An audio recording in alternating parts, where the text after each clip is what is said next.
Assalamualaikum warahmatullahi wabarakatuh. Perkenalkan, nama saya Sahraini Maulida dari Prodi Teknik Komputer, Fakultas Teknik Universitas Negeri Makassar. Pada kesempatan ini, saya akan menyampaikan materi presentasi saya yang berjudul Operating System Support atau dukungan sistem operasi.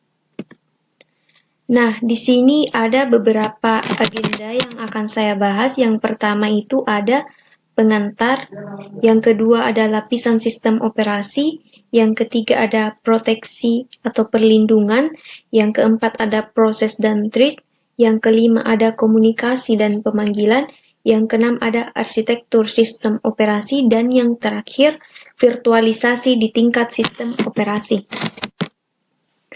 Nah, sebelumnya saya akan menjelaskan apa itu sistem operasi. Nah, sistem operasi itu dia adalah perangkat lunak sistem yang mengatur sumber daya dari perangkat lunak, dari perangkat keras dan perangkat lunak. Nah, sistem operasi mendukung lapisan middleware dalam menyediakan pemanggilan pada sumber daya bersama. Sistem operasi menyediakan sekumpulan mekanisme di mana berbagai kebijakan manajemen sumber daya dapat diterapkan untuk memenuhi persyaratan lokal dan untuk memanfaatkan peningkatan teknologi. Selanjutnya ada layer sistem operasi.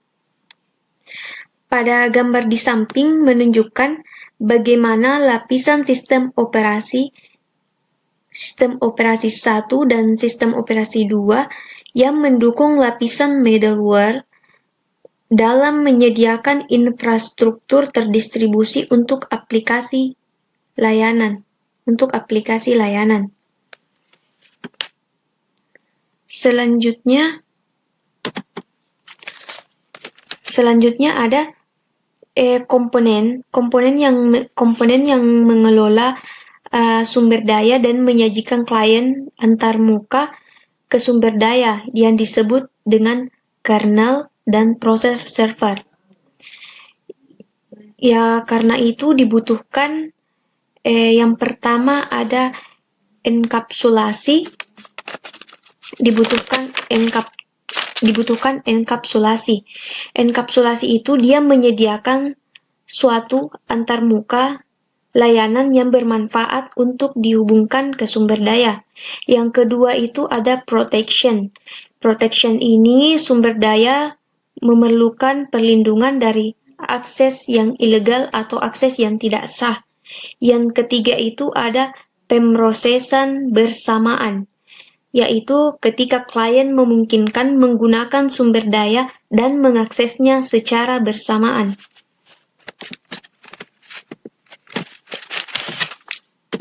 Selanjutnya ada komunikasi dan penjadwalan. Komunikasi ini parameter operasi dan hasilnya harus melalui dan berasal dari para manajer sumber daya. Yang kedua ada penjadwalan, yaitu ketika suatu operasi dilibatkan, maka pengolahannya. Penjadwalan. Ketika suatu operasi dilibatkan, maka pengolahannya harus dijadwalkan di dalam kernel atau server. Selanjutnya ada fungsionalitasi core operasi sistem. Nah, pada gambar di samping ini menunjukkan fungsionalitas operasi sistem inti yang diperhatikan itu ada manajer proses, manajer utas, manajer memori, dan manajer komunikasi. Selanjutnya ada komponen operasi sistem inti dan tanggung jawabnya masing-masing. Yang pertama ada manajer proses. Proses adalah sebuah pemrograman yang sedang dijalankan atau yang sedang dieksekusi. Tanggung jawab dari manajer proses ini yang pertama ada membuat dan menghapus proses pengguna dan sistem proses. Yang kedua ada menunda atau melanjutkan proses. Yang ketiga ada menyediakan mekanisme untuk proses sinkronisasi. Yang keempat ada menyediakan mekanisme untuk proses komunikasi. Dan yang terakhir menyediakan mekanisme untuk penanganan deadlock.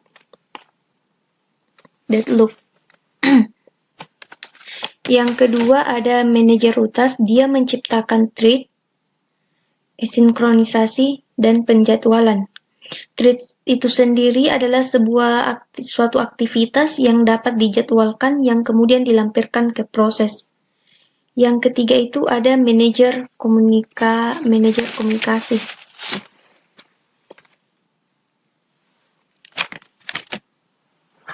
Manajer komunikasi antara threads berkait dengan proses yang berbeda pada suatu komputer yang sama. Yang selanjutnya ada manajer memori. Yang pertama kita harus mengetahui bahwa memori itu tempat penyimpanan instruksi atau data yang sedang diakses oleh CPU dan perangkat input-output. Nah, tanggung jawab dari manajer memori ini yang pertama, dia menjaga track dari memori yang sedang digunakan dan siapa yang menggunakannya. Yang kedua, dia memilih program yang akan di-load ke memori. Yang terakhir ada pengawasan. Pengawasan ini bertanggung jawab dalam pengiriman interupsi yang disebut sebagai perangkap dan pengecualian.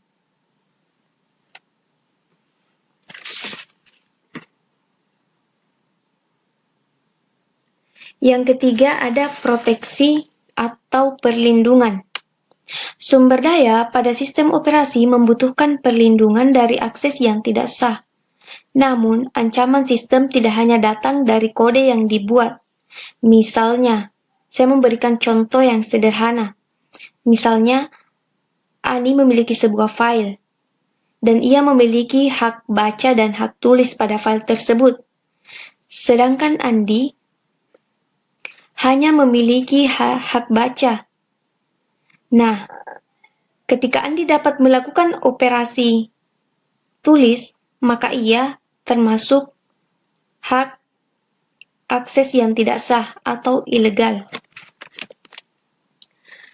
Nah, salah satu caranya adalah dengan menggunakan bahasa pemrograman yang aman. Nah, untuk melindungi sumber daya dari pemanggilan yang tidak sah, maka digunakan bahasa pemrograman yang aman.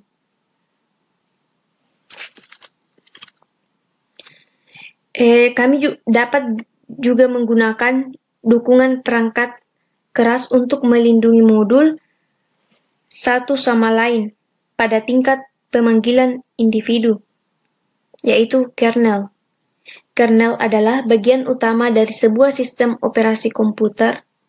Sistem ini berupa perangkat lunak yang mempunyai tugas untuk melayani berbagai macam program aplikasi yang diinstal agar dapat terhubung dengan hardware atau perangkat keras komputer secara aman.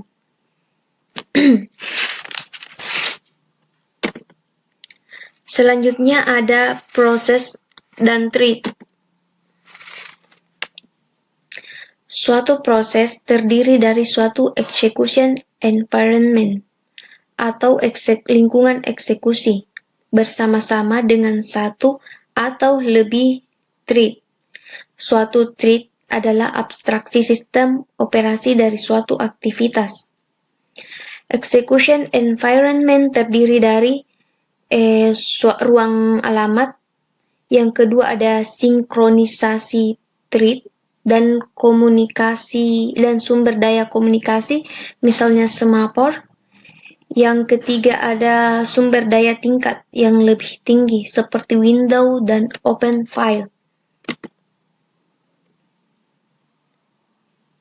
Nah, selanjutnya ada ruang alamat. Suatu ruang alamat adalah unit manajemen dari proses virtual. Suatu region adalah suatu area virtual. Region itu di sini.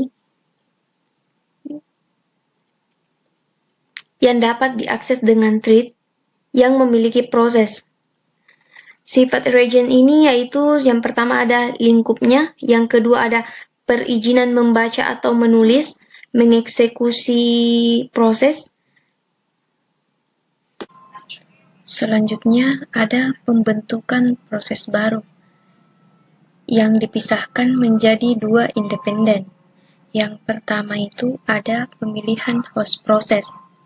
Host ini dapat dipilih dari node-node dalam sebuah cluster komputer yang bertindak sebagai server komputasi. Yang kedua itu ada lingkungan eksekusi. Setelah komputer host dipilih, maka proses baru membutuhkan lingkungan eksekusi yang terdiri dari ruang alamat dengan konten yang diinisialisasi. Ada dua pendekatan untuk menentukan dan menginisialisasi ruang alamat dari proses yang baru dibuat. Yang pertama itu digunakan di mana ruang alamat adalah dari format yang ditentukan secara statis. Yang kedua itu ruang alamat dapat ditentukan sehubung dengan lingkungan eksekusi yang ada. Selanjutnya ada thread. Kunci dari suatu proses untuk mempertimbangkan lebih detail adalah thread-nya. Thread itu sendiri adalah sebuah alur kontrol dari sebuah proses. Selanjutnya ada arsitektur server multithread. Multithread yang dapat memungkinkan server untuk memaksimalkan throughput-nya, yang dihitung berdasarkan jumlah request yang diproses tiap detiknya.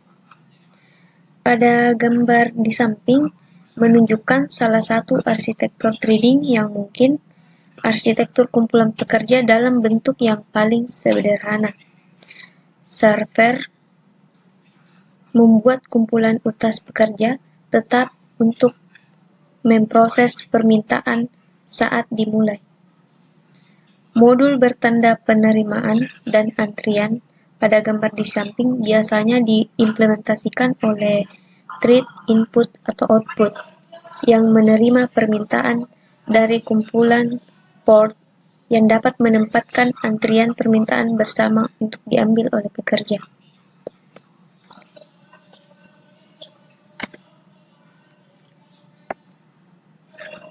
Pada gambar di samping yaitu multi-threading yang single-threading dan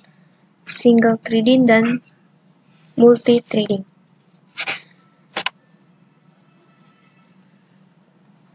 Gambar ini merupakan single-threading yaitu sebuah lightweight proses atau proses sederhana yang mempunyai thread tunggal yang berfungsi sebagai pengendali atau controller. Sedangkan pada gambar di sebelah kanan ini, dia adalah multi-threading, yaitu proses dengan thread yang banyak dan mengerjakan lebih dari satu tugas dalam satu waktu.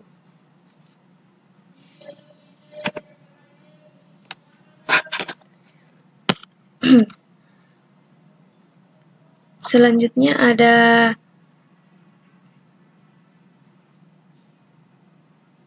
many-to-one model.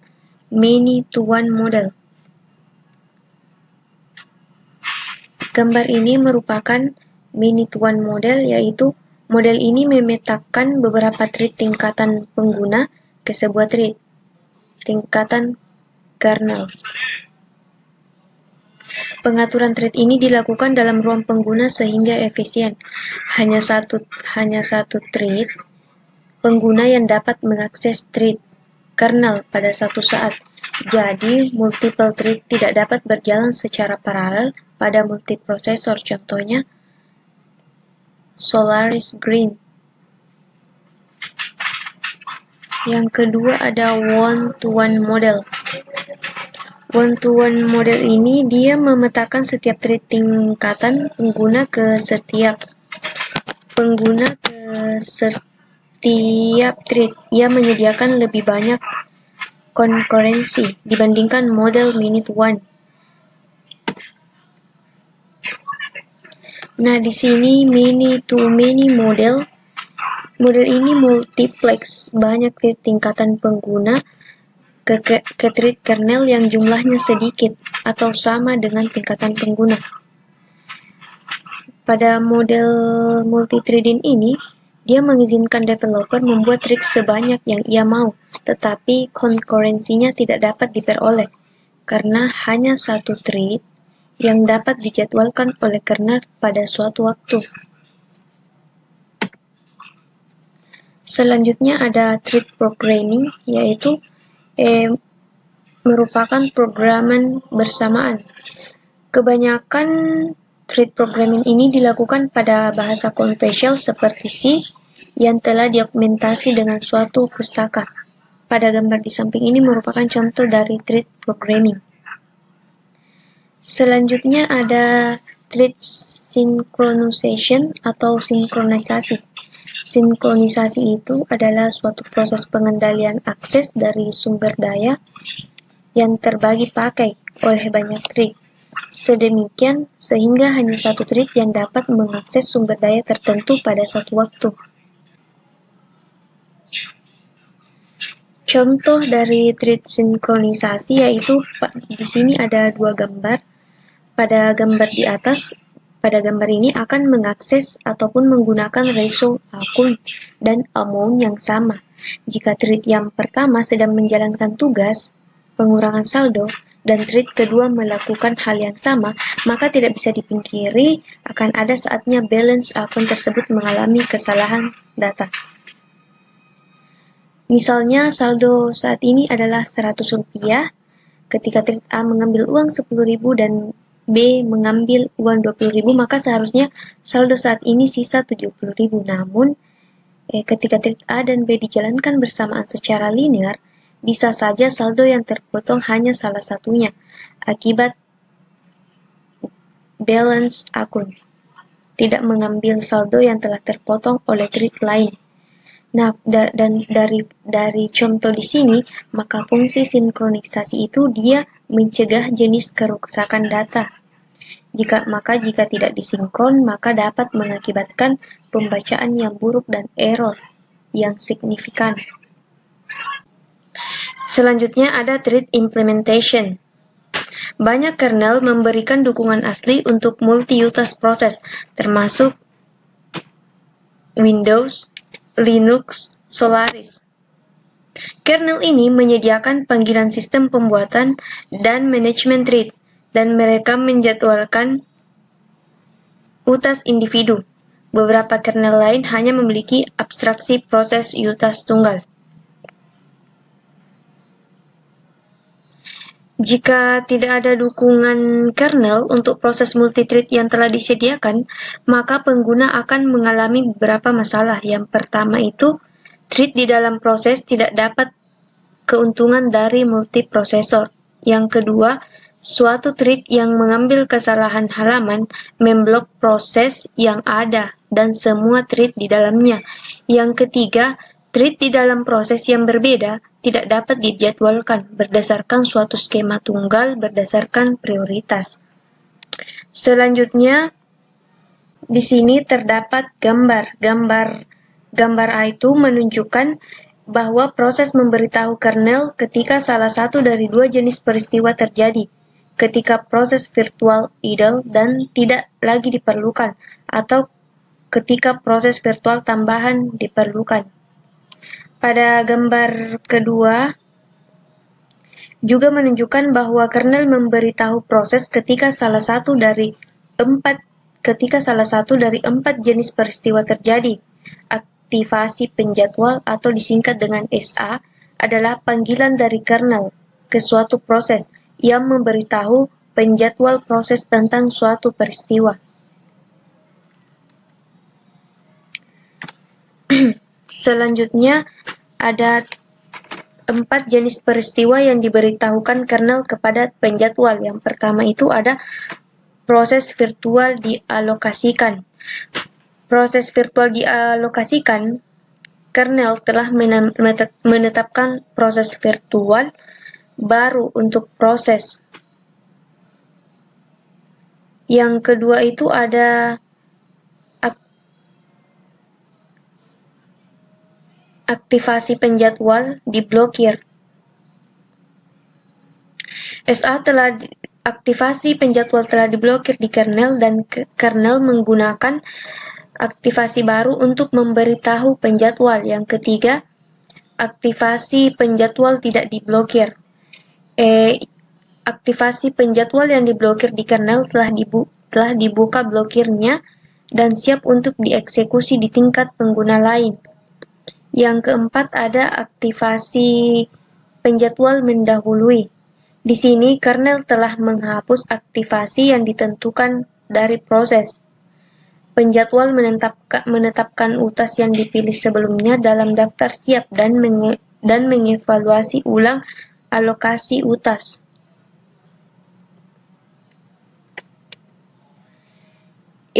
Implementasi thread level user mempunyai keuntungan yang signifikan, yaitu operasi thread yang membutuhkan biaya yang lebih murah. Yang kedua ada variasi pada persyaratan penjadwalan menjadi semakin besar karena konsiderasi aplikasi yang khusus. Yang ketiga, lebih banyak thread level user yang dapat ditunjang daripada dengan kernel yang ada. Selanjutnya ada thread schedule atau thread penjadwalan yang terbagi menjadi dua. Yang pertama ada primitif, yang kedua ada non-primitif. Primitif ini sebuah thread yang dapat ditunda pada beberapa titik untuk membuat jalan dari thread yang lain. Bahkan ketika perempet thread akan melanjutkan jalannya. Yang kedua itu ada non-primitif. Pada penjadwalan non-primitif, suatu thread berjalan hingga ia membuat suatu pemanggilan ke sistem thread, misalnya sistem pemanggilan. Ketika sistem dapat menjadwalkan ulang dan menjadwalkan thread lain untuk berjalan.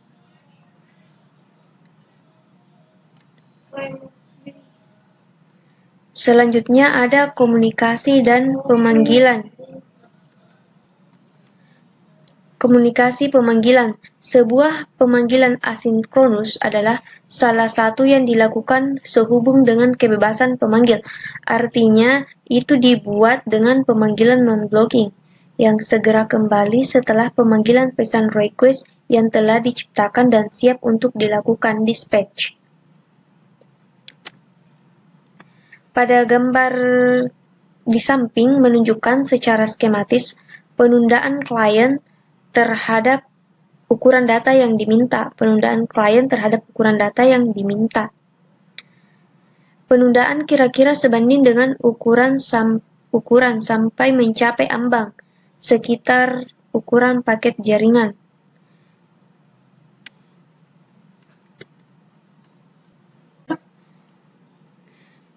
Berikut ini adalah komponen utama yang menghitung penundaan pemanggilan jarak jauh. Yang pertama itu ada merge-link. Merge-link dan unmerge-link yang melibatkan penyalinan dan konversi data membuat overhead yang signifikan seiring bertambahnya jumlah data. Yang kedua itu ada penyalinan data. Kemungkinan setelah merge-link, data pesan disalin beberapa kali selama RPC. 1.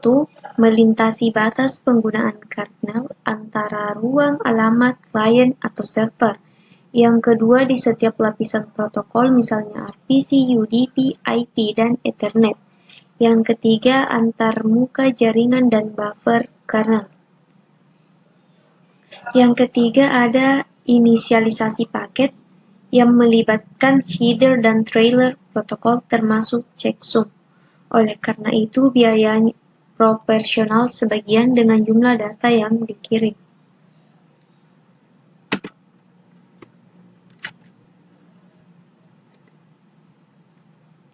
Selanjutnya ada pemanggilan melalui komputer. Menurut Bierset dan kawan-kawan pada tahun 1990 melaporkan sebuah penelitian yang menunjukkan bahwa dalam instalasi diperiksa, sebagian besar pemanggilan ruang alamat lintas terjadi di dalam komputer dan tidak seperti yang diharapkan dalam instalasi klien server antar komputer. Kemudian ada operasi tak sinkron. Teknik umum untuk mengalahkan latensi tinggi adalah operasi asinkron, yang muncul dalam dua model pemrograman. Yang pertama pemanggilan bersamaan dan kedua ada pemanggilan asinkron.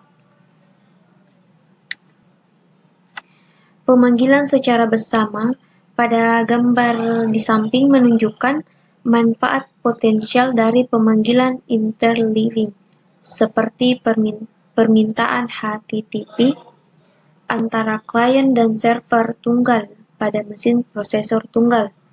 Dalam kasus serial, klien menyusun argumen, memanggil operasi kirim, dan kemudian menunggu sampai balasan dari server tiba, kemudian menerima, membatalkan, dan kemudian memproses hasilnya. Setelah ini, ia dapat membuat pemanggilan kedua.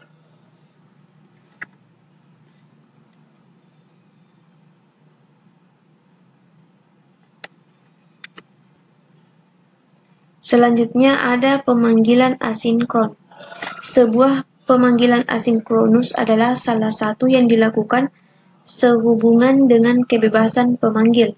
Artinya, dibuat dengan panggilan non-blocking yang segera kembali setelah pemanggilan pesan request yang telah diciptakan dan siap untuk dilakukan dispatch. Yang ketiga ada pemanggilan tak sinkron persisten.